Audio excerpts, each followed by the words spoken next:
Oliveira was so close to getting. So we'll talk on the details of the armbar in the first round and then the triangle in the second round. So let's start off with that armbar. Can you lay down with your head pointing that way? On your back, sorry.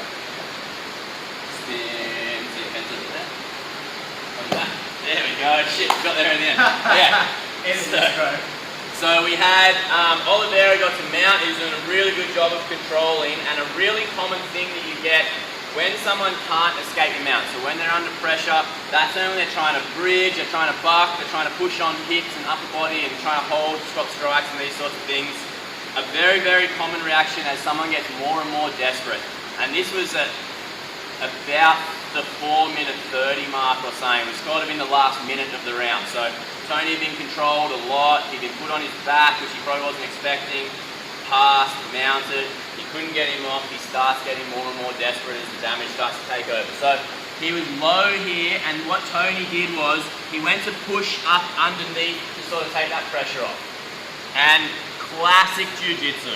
Okay, anyone who's trained Jiu Jitsu for a while knows a really classic setup for the armbar is as they push us off, we post on their chest. So you might take some weight for a second. They spin around and then finish the arm. Okay, now Oliveira did it slightly different, so he had a little bit more control. He was down here, he's doing shots. Tony posted with his left arm. He swung up here. So he's come to this kind of modified mount. They call it technical mount, side mount, these sorts of things. So he brings the knee up like a bit of a pillow, the other foot up here. What that does is it positions the arm in front of the body. So if I'm here like this and he pushes, his arm's kind of on the outside of my body here, so I might potentially miss it. But by shifting off when he pushes, boom, it brings that arm in front of the chest. So now that elbow is positioned where he can't pull his arm back down. So from this position here, he leans towards the legs, which makes his leg light. Swings over and sits. Now, a lot of people are taught to armbar, and this is not wrong, and I teach my guys this as well. You want to bring your heels in, you want to bring your knees together, and then from there we pinch, the thumb is pointed up, we come back and we get the armbar. You may have noticed that Oliveira did something a little bit different, and we often hear people saying, don't cross your legs when you armbar, don't cross your legs when you armbar. That's exactly what Oliveira did. But he used it to do it so that Tony couldn't roll out. When we get to this position here and we start to take this, a really common defense, he turns his thumb to his head, he runs away, and then he comes up on top. Okay, so Oliveira, just come back down for me. Oliveira, knowing that, he goes against the rule of don't cross your feet, but he does it in the correct way. So what we saw was, he ends up here, he manages to pull his shoulder in with his legs, crossing his feet. When you do this, you want the foot that's on the head to be underneath, like that. Not the foot on the head on top. When this foot's on top, I can't push down quite as hard. I can't get as much force because my other foot is pushing my leg up. When I cross my legs with the leg that's on the head underneath, there's now nothing stopping this leg from putting as much force as possible on his head. So it does two things. One is it kind of plants his head to the ground. Okay, and Tony's head's moving side to side and all this sort of stuff. He's turning and turning and turning. So he's trying to squash his head like that. Okay, pushing it down on the ground. But more importantly, what crossing your feet does is it holds onto this shoulder. Okay, so if I hold onto this shoulder and I don't even have this arm, can Bailey roll onto his stomach and get away? So see how he can't roll away from me? Because this shoulder's held off the floor. So when Oliveira crossed his feet, he had them pulled in like this. So now if he tries to roll away from me, and again without even hanging on, very hard for your opponent to get to their belly when you're in this spot here. You use the leg pushing down to control the head so he can't sit up.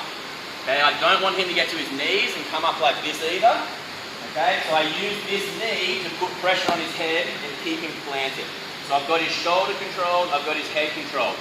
Now Oliveira's trying and Tony's just tough. He's just straight up tough. So he can just let go for me. He had it out here, he's going, he's going, he's going. He realised he wasn't going to get it from here. So this is where Oliveira did another really good thing to prevent the escape. He sits up and he fishes his arm through to the south armpit.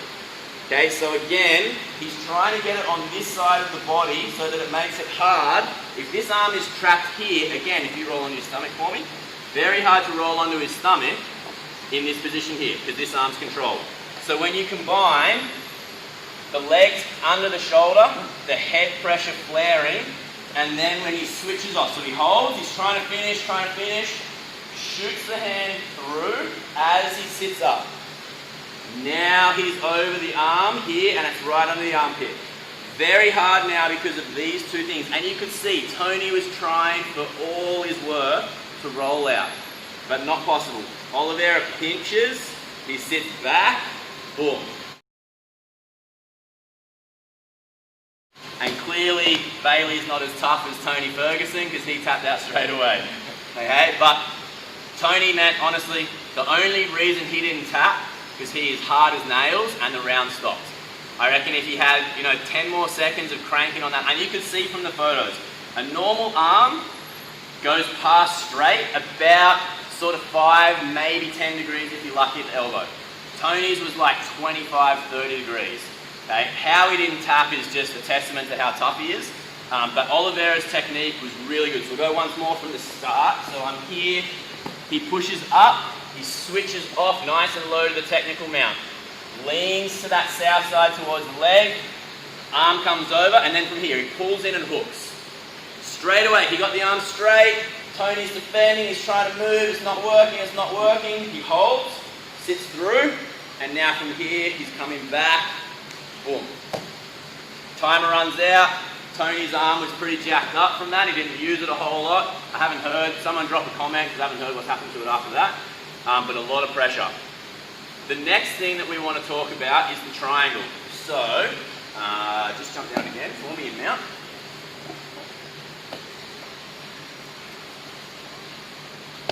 Okay, so in the second round, again, Oliveira ended up in this mounted position. He was against the cage, did a really nice job. He took him down, directed him into the fence. But Tony was doing a really good job of turning his legs to the cage and sort of wall walking and breaking off a little bit. Again, Oliveira was doing really good, kept moving around, inverting, landing strikes. I'm pretty sure it was the second round. Anyway, he ended up here, and Tony tries at one point to again bridge out. Oliveira switched off to a very nice triangle. So, what we'll do is from here, I'm going to get you to put your hand under my armpit this time, like right on it. No, like up it, yep. So, Tony gets his arm sort of under the armpit here, and he bridges, I think, to his right. So, as he bridges, he starts pushing Oliveira like this. Oliveira kind of decides he's going to give up on the mount because he can feel the arm position here. So that's where he grabs the head. Tony starts to come up, he sits through straight onto this triangle. And in fact, actually go back for me for 1 second. Oliveira kind of posted up first, so it's kind of like hanging, almost like as if you're doing a sit-up sweep and then turn into a triangle.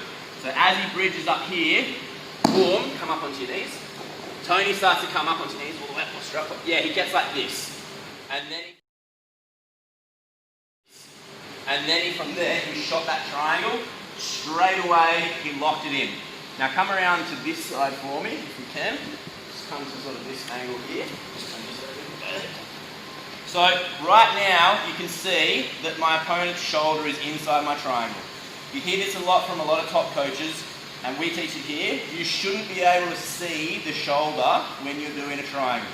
And this is what Oliveira did really well. He managed to get this across, he locked it, and this leg that's chopping was super high, so that when he had the triangle, if we just turn back this way, see now, you can't see any of his shoulder. Okay, whereas earlier I was down here, so now you're trying to fight against all of this. But when Oliveira adjusted it, he got this very high, he locks, and you can see now, you can get a really nice tight triangle. Tony must have been in deep, because one of his defenses is to flop onto his back. That exposes the arm, and this was the arm that had already been armbarred, the left side. Remember, when you're doing a triangle, I want to try and cut this angle in like this. So when my opponent falls to the ground on that side, so this flop, now it's hard for me to get up on that angle because I can't sit over my own legs. So that's where Oliveira ended up here, and he was kind of hammer fisting and things like that. And that's where I think the buzzer went again.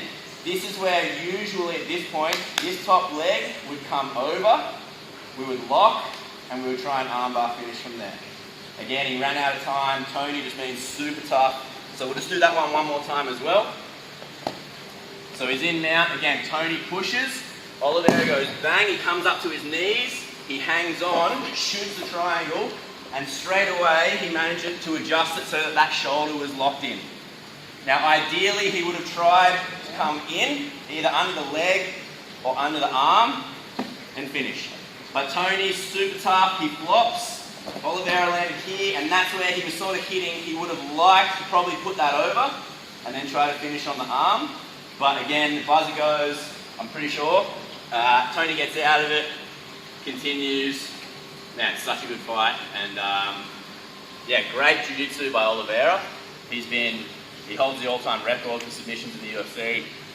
He's sort of flying under the radar for a few years, but definitely his coming out party. So hopefully we get to see a big fight for him next. All right, thank you, Bailey. Thanks, everybody. Cheers.